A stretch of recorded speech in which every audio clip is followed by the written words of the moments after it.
Hello guys, welcome to math with Sushil Bind. आज हम लोग इस सेशन के अंतर्गत हम लोग देखेंगे क्लास 9 का जो सब्जेक्ट चल रहा है मैथ। टॉपिक से स्टार्ट आप लोग का नंबर सिस्टम, जिसको हम लोग संख्या पद्धति बोलते हैं।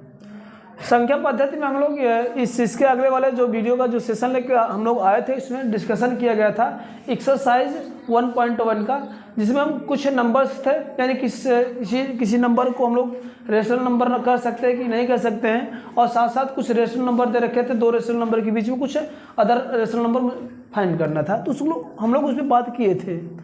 तो इस वाले आज वाले सेशन हम लोग बात करेंगे इरेशनल नंबर्स, जिसे अपरिमेय संख्या क्या होता है, इसका हम लोग जो बेसिक डिफिनीशन था हम लोग पहले वाले लेक्चर में हम लोग डिस्कस किए थे। आज वाले में हम लोग करेंगे क्या कि जो अपरिमेय संख्या होता है, इरेशनल नंबर होता है, किस तरह से इसको नंबर लाइन पर रिप्रेजेंट करेंगे, या हम लोग उसको रियल नंबर कहते हैं, रियल नंबर्स पे किस तरह से रिप्रेजेंट करेंगे, उसके बारे में आज हम लोग इसमें बात करेंगे। ठीक है ना। जैसे कहा किया जाता है कि रेशनल नंबर क्या होता है, रियल नंबर पहले बात आ जाती है, जिसको हम लोग रियल नंबर कहते हैं। रियल नंबर समझ लेते हैं, फिर इसके आगे हम लोग चलते हैं नंबर सिस्टम, इसको इरेशनल नंबर पर। रियल नंबर क्या होता था हम लोग बताए थे, रियल नंबर्स, इसको हम लोग क्या बोलते हैं, वास्तविक संख्या बोलते हैं। रियल नंबर्स, इसको वास्तविक संख्या बोलते हैं, वास्तविक संख्या हिंदी में बोलते हैं इसको। ये वास्तविक संख्या क्या होता है, किसे कहते हैं, तो आप लोग को बताया गया भी है और आप लोग उम्मीद है कि जानते भी होंगे। होता क्या है, वास्तविक संख्या जब कभी भी कंबाइन कर लिया जाए, यानी वास्तविक परिमेय संख्या और अपरिमेय संख्याओं को उठाकर एक ही जगह पर एकत्रित कर लिया जाए, तब उस प्रकार का जो एक नए संख्या का फॉर्मेशन होता है, उसी का हम लोग नाम देते हैं क्या, रियल नंबर। तो कहा क्या जाता है, combination of the real and irreal number, rational and irrational numbers is called क्या होता है, रियल नंबर। इसको रिप्रेजेंट किया जाता है कैपिटल आर से। इसको रिप्रेजेंट हम लोग कैसे करते हैं, कैपिटल आर से। इसको जहाँ पर कैपिटल आर होता है, इसको रिप्रेजेंट उसको मानते हैं कि that is this number is the real number होता है। मतलब क्या मैंने बताया कि परिमेय संख्याओं और अपरिमेय संख्याओं को दोनों को सम्मिलित कर लिया जाता है, तो उस प्रकार की संख्या का, इस प्रकार की संख्या को हम लोग क्या बोलते हैं, वास्तविक संख्या बोलते हैं।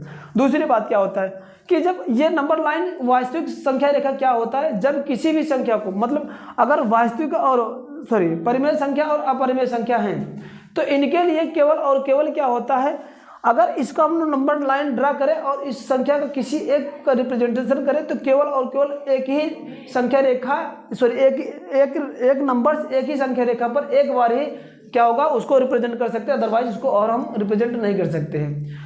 और इस तरह से रियल नंबर को किसी एक संख्या पर हम लोग रिप्रेजेंट करते हैं, जिसके कारण इसको हम लोग एक नाम और देते हैं कि क्या बोलते हैं, इसको हम उस संख्या रेखा को हम लोग एक नाम बदल के रख देते हैं, क्या बोल देते हैं, इसको वास्तविक संख्या रेखा बोलते हैं, या वास्तविक रेखा इसको बोल देते हैं। तो इसका ये आप लोग बेसिक चीज़ था, आप लोग जानते हैं कि यहाँ पर मैं डिफिनीशन इसका लिख दे रहा हूँ। क्या होता है, the combination of the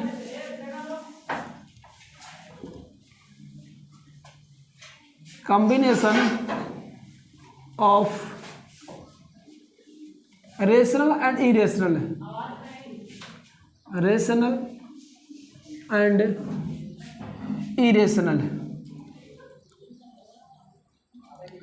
irrational number, ठीक ना,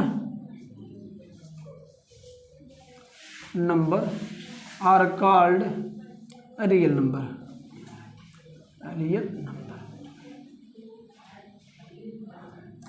हिंदी में आप लोग लिखना है तो आप लोग हिंदी में मैं बता रहा हूँ, आप लोग इसको नोट कर लीजिए कि प्राकृतिक यानी परिमेय और अपरिमेय संख्याओं को सम्मिलित रूप को हम लोग क्या बोलते हैं, उसको रियल नंबर बोलते हैं। It is a representation, it is a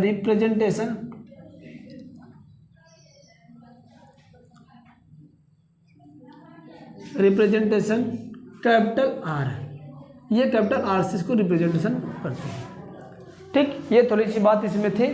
हम लोग आगे बात करेंगे क्या इसमें, मैंने बताया क्या कि वास्तविक संख्या या तो परिमेय या अपरिमेय संख्या हो सकती है, दोनों भी हो सकते हैं, चाहे वास्तविक हो चाहे परिमेय संख्या हो या अपरिमेय हो सकता है। और एक बात और, मैंने वही चीज़ जो बताया कि प्रत्येक वास्तविक संख्या को संख्या रेखा पर एक अद्वितीय बिंदु के रूप में प्रदर्शित किया जा सकता है। साथ ही साथ जो संख्या रेखा होती है का उसका प्रत्येक बिंदु एक अद्वितीय वास्तविक संख्या को निरूपित करता है, जिसके कारण इसको हम लोग क्या बोलते हैं, इसको हम लोग वास्तविक संख्या रेखा बोलते हैं। ये था हमारा रियल से नंबर था। अब रियल से नंबर में हम लोग आगे जो पढ़ेंगे काफ़ी इम्पॉर्टेंट है, आप लोग जानते रहिएगा कि करने में यानी कोई भी अपरिमेय संख्या है उसको कैसे हम लोग रिप्रेजेंटेशन करते लोकेट करेंगे कहाँ पर, संख्या रेखा पर। तो हम लोग का जो अगला हम लोग यहाँ पर टॉपिक्स को करेंगे कि representation of number line, representation of real of irrational number, irrational number, irrational number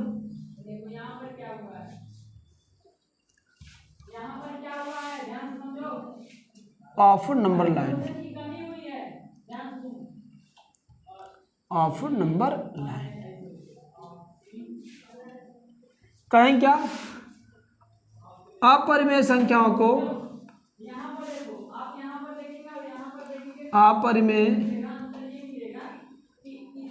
संख्याओं को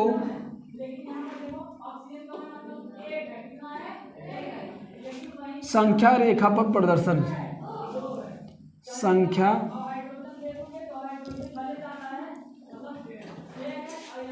संख्या रेखा पर प्रदर्शित है।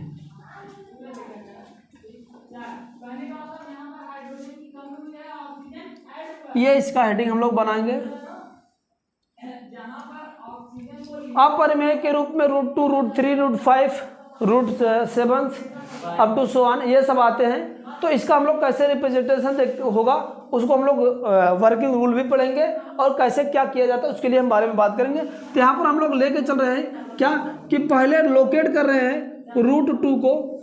√2 एक आपका अपरिमेय संख्या इरेशनल नंबर है, इसको किस प्रकार से हम संख्या रेखा पर प्रदर्शित करेंगे, है ना। Locate the √2 is a numbers line, ठीक है ना। चलिए हम लोग लोकेट कर रहे हैं, इसको हम लोग ऐसे भी लिख सकते हैं, यहाँ पर लिख दे रहे हैं क्वेश्चन जो आपका होगा, ये मैं यहाँ पर क्वेश्चन लिख दे रहा हूँ। Locate √2 on number line, on number line, ठीक है ना। हिंदी मीडियम वाले आप लोग घबराइएगा नहीं।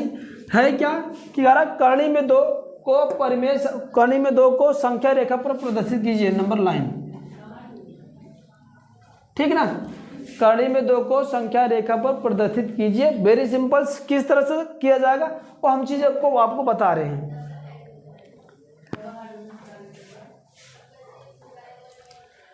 चलिए समझिएगा आप लोग, इसके बाद जो भी इसको करना आप लोग करिएगा, पहले समझ लीजिएगा क्या होगा, किस तरह से किया जाता है। इसके लिए हम लोग करते क्या हैं, ये करनी के 2 को अगर रिप्रेजेंटेशन मुझे करना है तो पहले मैं एक कंस्ट्रक्शन करता हूँ क्या, स्क्वायर का यूनिट, मैं एकांक यानी यूनिट लेंथ का एक मैं स्क्वायर बनाऊंगा। क्या करूंगा, कंस्ट्रक्ट करूंगा स्क्वायर, और वो कितने यूनिट का होना चाहिए, 1 यूनिट का, यानी 1 मात्रक का मैं एक क्या करूंगा, स्क्वायर बनाऊंगा। क्या बनाऊंगा, तो सबसे पहले क्या होगा, आप लोग करेंगे क्या, एक मतलब यूनिट का, यूनिट मात्रक का करने का मतलब 1 सेंटीमीटर का या 1 मीटर का मैं एक स्क्वायर बनाऊंगा। स्क्वायर बनाने का आप तरीका जानते हो, ये मैं मान लो कि मेरे पास ये 1 सेंटीमीटर या कुछ भी 1 मीटर का या 1 सेंटीमीटर का मेरे पास ये क्या है, ये स्क्वायर है। क्या है ये, इसका मैं नाम दे रहा हूँ OAB, ऐसा नाम कर दे रहा हूँ OAB, और ये क्या है, C है। सबकी ये क्या है, ये भी एक यूनिट है, यूनिट है, इसकी लेंथ 1 यूनिट है, ये भी 1 यूनिट है। आप लोग स्क्वायर की कंडीशन जानते हैं, ये भी 1 यूनिट की है, ठीक ना। सारे के सारे ऑल साइड क्या होते हैं, 1 यूनिट के होते हैं स्क्वायर का, है ना। ये 1 यूनिट का मैंने क्या बनाया कि एक स्क्वायर का मैं शेप यहाँ पर कंस्ट्रक्ट किया, और ये मेरे पास जो होगा ये OB क्या बनेगा मेरे पास, ध्यान समझना, ये OB इसका क्या होता है, डायगोनल होता है। क्या होता है, डायगोनल। हम लोग जानते हैं जैसे इसको मैं एक डायगोनल इस पर ड्रा किया, तब ये क्या होगा, जो स्क्वायर का मेरा शेप था ये 2 राइट ट्रायंगल्स में डिवाइड होगा, हो जाएगा। ये देखो यहाँ से 2 राइट एंगल ट्रायंगल्स में डिवाइड जैसे हुआ, तो अब हमें इस OB की वैल्यू अगर हम लोग को निकालना चाहें तो यहाँ पर हम लोग पाइथागोरस रूल्स लगाएंगे, क्योंकि मुझे अगर इस डायगोनल की वैल्यू मुझे फाइंड करना है तो हम लोग निकाल लेंगे इजीली प्रूफ। कैसे निकालेंगे? हम लोग पाइथागोरस प्रमेय जानते हैं क्या होता है कि जो हाइपोटेनस होता है यानी कर्ण होता है, कर्ण जो होता है शेष दोनों भुजाओं के वर्ग के योग के बराबर होता है, यानी hypotenuse is equal to base का स्क्वायर प्लस का परपेंडिकुलर का स्क्वायर, है ना। कर्ण का स्क्वायर बराबर लंब का स्क्वायर धन का आधार का स्क्वायर। इस तरह से हम लोग इसकी वैल्यू निकालेंगे। तो क्या मेरे पास आ जाएगा बाय द पाइथागोरियन प्रमेय से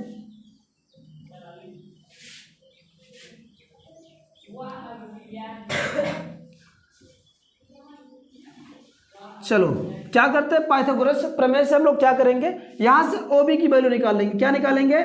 OB की वैल्यू क्या होगा, OB स्क्वायर बराबर क्या होगा, ये OB हाइपोटेनस बन रहा है यानी कर्ण का स्क्वायर बराबर इसका स्क्वायर, यानी क्या हो जाएगा OA का स्क्वायर प्लस का AB का स्क्वायर होगा। ये बन जाएगा मेरे पास। वैल्यू मैं पुटअप कर दे रहा हूं, मुझे OA की वैल्यू भी पता है और AB की वैल्यू पता है। तो क्या हो जाएगा, यहाँ पर हम लोग लिखेंगे 1 का स्क्वायर प्लस का 1 का स्क्वायर, तो 1 प्लस का 1 तो क्या आ जाएगा, ये आपका 2 आ जाएगा। तो ये OB स्क्वायर बराबर 2 आ गया। तो OB बराबर क्या आ जाएगा मेरे पास, इधर स्क्वायर इधर क्या बन जाएगा करनी में 2, ये मेरे पास √2 आ गया। यानी कहने का मतलब ये जो हाइपोटेनस की वैल्यू है ये क्या है आपका करनी में 2 है, और मुझे यही लेंथ भी चाहिए भी। अब इसी की चीज को हमें क्या करना है, रिप्रेजेंट कर देना किस पे, नंबर लाइन पे। अब इसको चीज को हम क्या कर दे रहे हैं, एक संख्या रेखा बना रहा हूं, ये मैं एक संख्या रेखा बना दिया, ठीक है ना। और इस संख्या रेखा पर मैं मान ले रहा हूं कि मेरे पास क्या बिंदु है, ये O है। क्या है? O है। इस वाले फिगर को मैं ट्रांसफर कर रहा हूं इस वाले पॉइंट पे, मतलब ये वाला पॉइंट मैं क्या करूंगा, यहां पर रूपांतरित कर दूंगा। तो ये आएगा, ये O हो जाएगा, ये एक बन जाएगा, क्या हो जाएगा, ये A पॉइंट बनेगा, होगा A होगा। यहां पर पॉइंट आपका क्या आ जाएगा, आपका B हो जाएगा, और ये वाला पॉइंट क्या बन जाएगा, आपका C बनेगा। जैसे इसको मैं यही चीज को इस पर ट्रांसफर कर दे रहा हूं, तो ये चीज ये बनेगा आपका स्क्वायर, देखो ये बन गया, ये बन गया, ठीक है ना। अब ये चीज क्या है, यही आपका क्या हाइपोटेनस है, क्या है आपका, ये हाइपोटेनस। ध्यान समझना, हर एक के लिए यही रूल्स लगेगा। जहां पर अब देखो ये 1 यूनिट का है, ये भी 1 यूनिट का है, यानी ऑल ऑफ 1 यूनिट के हैं। और ये वैल्यू कितनी की आ गई मेरे पास, √2। इसी √2 को हमें क्या करना है, इस पे रिप्रेजेंट करना है। अब हम करेंगे कैसे, अब इसके लिए मुझे प्रकार की आवश्यकता चाहिए। अब है क्या, मैं इसको सेंटर मानूंगा और सेंटर में मान करके मैं लंगड़े में ये पूरा डिस्टेंस को मेजर करूंगा, ये वाला। जैसे लंगड़े में ये दूरी यहाँ पर मेजर करेंगे, यहाँ पर रख के सेंटर करके, इसके बाद मेजर करने के बाद इसको यहाँ से टिक करके ये वाला टिक यहाँ पर कर लेना, मतलब ये वाला मेजर यहाँ से ले लेना, और इसको संख्या रेखा पर जहाँ पर आए उसको कट कर देना। क्या करेंगे, कट करेंगे। जिस पॉइंट पे ये कट करेगा यही क्या हो जाएगा आपका √2 हो जाएगा। जिस लाइन यानी ये वाला मेजर, ये लाइन को संख्या रेखा पर जिस बिंदु पर कट करेगा वही पॉइंट क्या बन जाएगा इसका, ये हो जाएगा संख्या रेखा पर क्या हो जाएगा, कर्णी 2। अभी देखो संख्या रेखा पर मैंने क्या कर दिया, कर्णी 2 को रिप्रेजेंट कर दिया। बात मेरी समझ में आ रही है, ठीक है ना, कोई दिक्कत किसी को। चलिए ये था आपका रिप्रेजेंटेशन ऑफ नंबर 2 रूट का। इसको हम लोग क्या बोलते हैं, इसको हम लोग बोलते हैं नंबर लाइन बोलते हैं। क्या बोलते हैं, नंबर लाइन बोलते हैं, ठीक ना। इनकी बनाने के लिए थोड़ा सा आप लोगों को पेन और स्केल की और प्रकार की आवश्यकता चाहिए, जिस तरह से मैंने बताया, क्योंकि 1 यूनिट का स्क्वायर खींचने के लिए आपको स्केल की आवश्यकता चाहिए। यहाँ पर इसको इस ट्रांसफर करेंगे 1 यूनिट का, यहाँ पर इसको केंद्र मान करके 1 यूनिट का खींच लो, 1 यूनिट का ये सबका खींच लो, डायगोनल बना लेना। इसके बाद इस जहाँ पर ये सेंटर है O, इसको केंद्र मानकर यहाँ के बीच की दूरी यानी चाप ले लेना, ये चाप ले लेना। ये चाप लेके इस वाले नंबर रेखा पर कट करना, जहाँ पर कट करेगा वो क्या हो जाएगा, कर्णी में 2 हो जाएगा। तो आप लोग रिप्रेजेंट कर देंगे यानी प्रदर्शित कर देंगे कर्णी 2 कहाँ पर आएगा, तो यहीं पर आएगा, ठीक है ना। उम्मीद करता हूँ कि ये चीज़ आप लोग को समझ में आया होगा। अगर नंबर संख्या पर बनाना है तो आपको 1 ये 0 होगा, इसके बाद ये 1 है क्योंकि ये 1 यूनिट का है तो ये 1 होगा, और यहाँ पर कहीं पर 2 आएगा, और ये 3 है क्योंकि नंबर रेखा है तो संख्या रेखा पर ये संख्याएं ऐसे प्रदर्शित रहेगी। ठीक है ना, चलिए नोट कर लीजिए इसको फट से जल्दी से। चलिए हमें क्या करना है, नेक्स्ट वाला है आपका लोकेट √3 ऑन नंबर्स लाइन, यानी कड़ी में 3 को मुझे क्या करना है, संख्या रेखा पर प्रदर्शित कीजिए। हम लोग ये देखें कि किसी भी संख्या रेखा पर मैं कड़ी में 2 को किस तरह से रिप्रेजेंट करूंगा। मैंने ये प्रोसेस बताया कि अगर स्क्वायर का आपको एक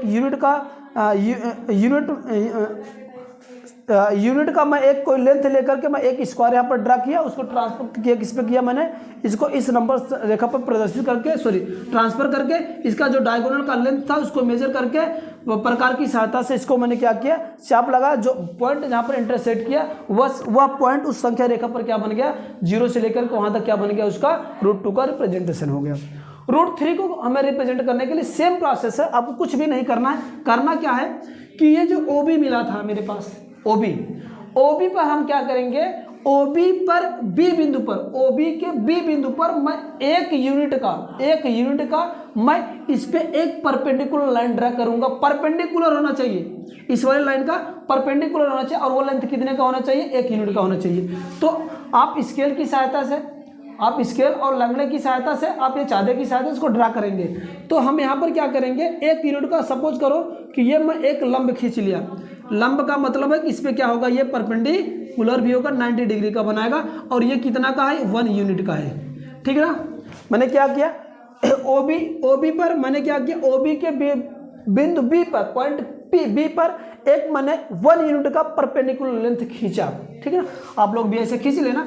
अब इसके बाद मान लो कि ये 1 यूनिट का जो लेंथ है यहाँ पर ABCD तक, ये पॉइंट D है। ठीक है ना, अब मैंने क्या किया, DO को मैंने मिला दिया स्केल की सहायता से। आप लोग स्केल की सहायता से ऐसे मिलाएंगे अच्छे तरीके से। तो ये मैंने क्या किया, ये OD को मैंने मिला दिया। ये देखो ये वाला पूरा लेंथ क्या बनेगा, √2 है, और ये कितना है, 1 यूनिट का है।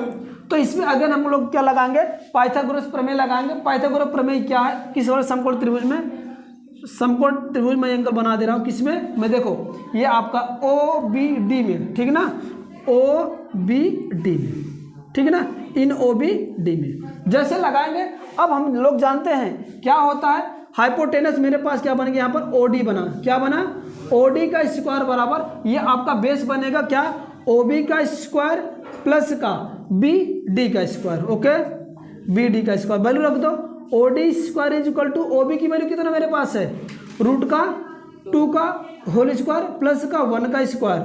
तो OD बराबर क्या आ जाएगा, सॉरी OD स्क्वायर बराबर क्या आ जाएगा, इसको 2 आ जाएगा और ये 1 हो जाएगा।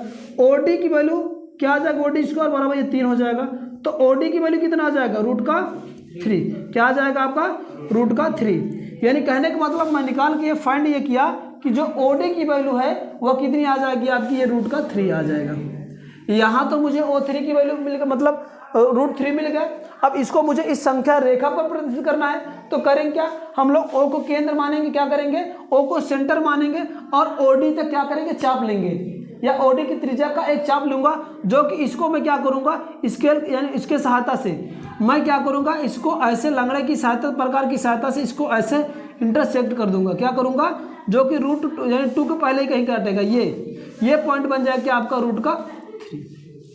तो इस प्रकार से, इस तरह से हम लोग क्या करेंगे, √3 हो गया। अगर √4 का करना, √4 का मतलब 2 है, 2 हो जाएगा, तो यानी 2 का रिप्रेजेंटेशन करेंगे तो ये हो जाएगा। और इसके बाद हम लोग √3 के बाद √5 का करेंगे, तो ये क्या करेंगे, इसका स्क्वायर बनाएंगे हम लोग ऐसा, ये मान लो कि क्या करेंगे, फिर अगेन इस पर हम लोग क्या करेंगे, यहाँ पर 1 यूनिट इस वाले पॉइंट जो मिला भी, इस पर हम लोग क्या करेंगे, 1 यूनिट का ये लंब खींचेंगे। मान लो कि ये ABCD E है, ये E है, और EO को मैं मिला दूंगा, ये EO को मैंने मिलाया, ये √3 हो गया। ये कितने यूनिट का, हमेशा 1 यूनिट का ही ड्रा करना है ये, और वो भी कैसे, लंब के रूप में 90 डिग्री का। तो यहाँ से इसकी वैल्यू निकालेंगे, पाइथागोरस प्रमेय लगाएंगे, तो √3 का स्क्वायर प्लस का 1 का स्क्वायर, तो ये आ जाएगा 4, और 4 की वैल्यू 2 आ जाए, जो कि इस वाले पॉइंट पे आएगा, इसकी वैल्यू, ये वैल्यू, जो कि इसका पहले से ही इसका रिप्रेजेंटेशन लाइन, नंबर लाइन पर रहता है। अब इसके बाद मुझे रूट का अगर 5 करना है, फिर अगेन हम क्या करेंगे, इस OE पर, OE के E बिंदु पर मैंने क्या करूंगा, 1 सेंटीमीटर का एक रेखा में ड्रा करूंगा, जो कि OE के क्या होगा, लंबवत होगा, यानी परपेंडिकुलर होगा, ये 90 डिग्री का बनाएगा। और इसको हम पॉइंट एफ मानेंगे। फिर इसके बाद इसको हम लोग क्या करेंगे, एफ ओ को हम मिलाएंगे ऐसे, ठीक है ना। जैसे मिलाएंगे अब यही ओ एफ क्या होगा, हमें √5 को वैल्यू देगा। अब इस पे पाइथागोरस प्रमेय लगाएंगे, क्या होगा, ये 2 का स्क्वायर और ये 1 यूनिट का है, तो 2 दूना 4 का, ये क्या बन जाएगा, √5 बन जाएगा। अब ये रूट का जैसे 5 बना, इसको सर्कल यानी इस प्रकार की सहायता से फिर अगेन इसको क्या करेंगे हम लोग, ऐसे इसको ऐसे ड्रा कर लेंगे, ये वाला पॉइंट। तो यहाँ कहीं पर आएगा तो ये जो पॉइंट बनेगा वो 2 के आगे √5 बन जाएगा। तो इस प्रकार से मैं समझता हूँ आप लोग समझ में आ रहा होगा। √2, √3, √4 मतलब 2, इसके बाद √5, √6, जिस भी अपरिमेय संख्याओं को अगर संख्या रेखा प्रदर्शित करना होगा तो यही मेथड आपको लगेगा, इस तरह से आप लोग करेंगे, ठीक है ना। चलिए इसको नोट कर लीजिए, आगे चलते हैं।